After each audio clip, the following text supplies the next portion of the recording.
just single strings. Now when we put in this bounce technique that we were just talking about really working on, where we're taking the angle and falling onto the string, bouncing. So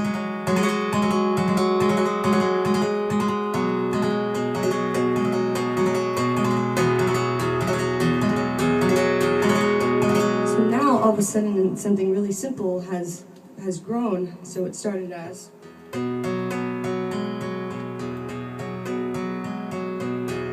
with the bounce technique added in there, we have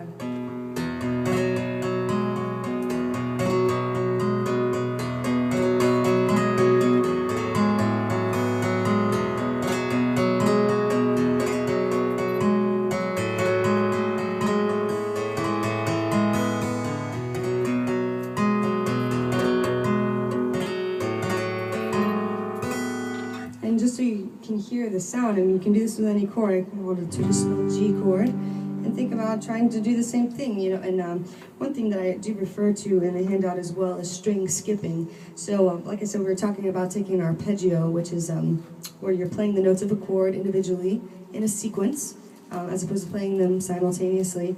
And the idea is you can do this string skipping, you know, even just showing you on if we were playing finger style or picking style guitar, it's the same idea, string skipping, as opposed to going right in order, which would sound like this.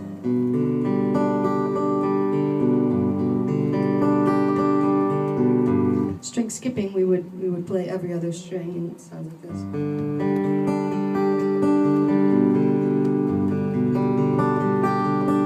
So you may have done a pattern like that on guitar before, and doing it with the Engle, then now we take what we were doing as single strings, which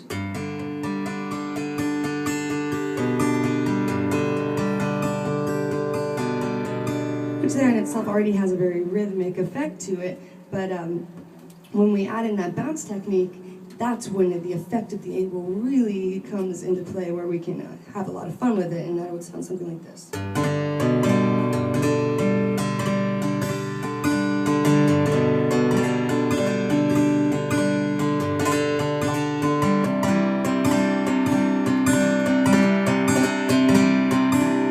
Or you can even just do it on the chordal side, which is even simpler, where we're just doing.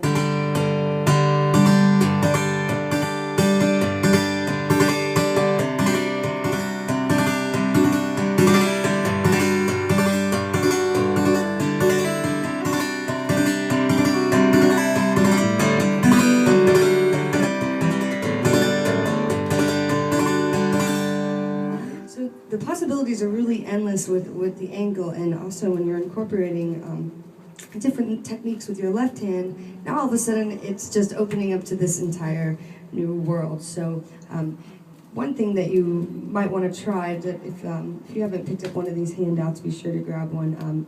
But it's just taking you through a bunch of different rhythms, and all of that is things that you can practice away from the guitar. As well, and just thinking about different divisions of the beat.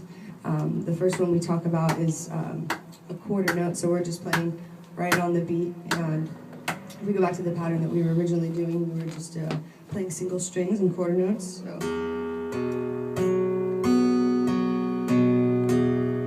Faster.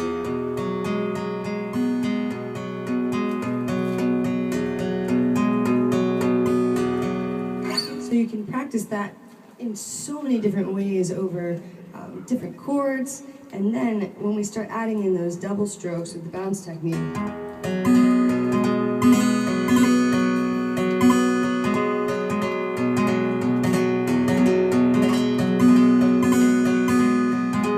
then all of a sudden we get this really neat, almost natural delay effect, and really it's so simple as compared to what it sounds like. Just like really with anything in guitar, I mean, there's nothing that's hard. Really, you just gotta find a way to make it easy. So ultimately, to me, what makes anything easy is to completely relax. It is very natural for a human being to try this new technique and then want to kind of tense up. So if you try to think about, just like if you were holding a pick, I would also recommend the same thing, to not squeeze it, not to squeeze the pick or not to squeeze the Engle, but rather to actually just let it kind of rest in between your fingers, so we have it just resting on the tip and the thumb over it, and it's just kind of resting there, and then we get this sort of pivot effect where it's lifting through this pivoting from the center axis of your forearm and allowing it to fall, so gravity just falls onto the string, and